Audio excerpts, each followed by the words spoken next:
अस्सलाम वालेकुम। आप, मैं और तकरीबन हम सब एक बुरी आदत का शिकार हैं।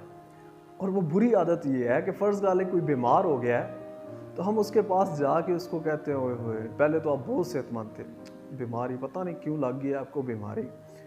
या फ़र्ज़ डालें किसी का कोई नुकसान हो गया है तो ओहो बहुत नुकसान हुआ है जी, बहुत अफ़सोस हुआ है, बहुत नुकसान हुआ है। या फ़र्ज़ डालें किसी की बेटियाँ हैं, अल्लाह कभी पुत्र दे देना ना, यानी अल्लाह आपको बेटा दे देता तो कितना अच्छा होता। अब आपने तो ये अल्फाज अदा कर दिए, मैंने ये अल्फाज अदा कर दिए, लेकिन आप कभी सोचिए कि अगले पे क्या बीती है। जो पहले बीमार है उसको आप फिर से एहसास दे रहे हैं कि आप बीमार हैं।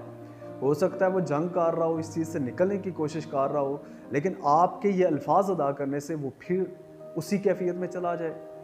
यह एक दूसरा इंसान है जिसका नुकसान हो गया है, उसकी भैंस मार गई है, उसका बिजनेस में कोई लॉस हो गया है, या उसको वैसे कोई ऐसा साने उसके साथ हो गया जो बहुत अफसोसनाक है। तो जब हम इस तरह का वो एक कह ले मजलूमियत वाली कैफियत रख के अगले के साथ हमदर्दी करते हैं तो हम उल्टा उसके साथ नुकसान करते हैं। हम फ़ायदा देने की बजाय उल्टा उसकी कैफियत, वो जो दर्द में होता है उसको और बढ़ा देते हैं। स्पेशली हमारे मुआशरे में ये चीज़ तब काम करती है जब बीवी को लेके या बेटियों को लेके हम तनकीद करते हैं। हम डायरेक्टली नहीं कहते कि यार तुम्हारी बीवी अगर अच्छी होती तो क्या आता।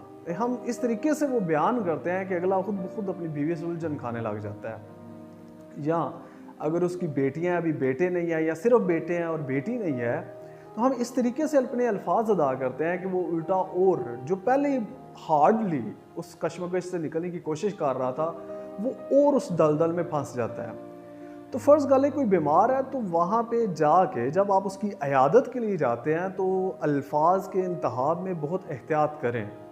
अब डायरेक्टली उसको ना पूछें कि क्या हाल है, बीमारी से अब बेहतर हो, अब पहले जो नहीं कर पा रहे थे क्या अब कर पा रहे हो, ऑपरेशन से फ़ायदा हुआ है, ये है वो है वगैरह वगैरह। नहीं, आप उसको जाके बोलें कि अब आप बेहतर लग रहे हैं, उसको आस दें, उसको उम्मीद दें, उसको बोलें कि अल्हम्दुलिल्लाह बहुत अच्छे लग रहे हैं और इंशाअल्लाह ये जो छोटा मोटा मसला है ये दिनों में इंशाल्लाह क्लियर हो जाएगा। आप मेडिसिन ले रहे हैं, ये जो भी चीज़ें आप कर रहे हैं उसको बस कैरी ऑन करें।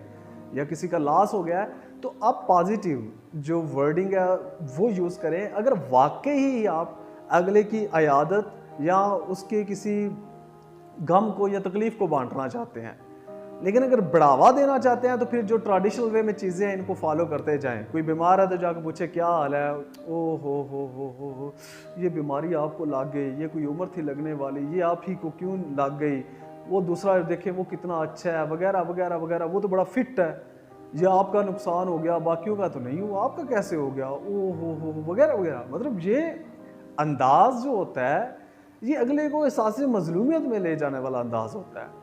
तो ऐसे अंदाज से बचें, क्योंकि अगला उसको लड़ रहा है, उस सिचुएशन में वो फाइट कर रहा है, वो कम बैक करने की कोशिश कर रहा है, वो नॉर्मलाइज होने की कोशिश कर रहा है।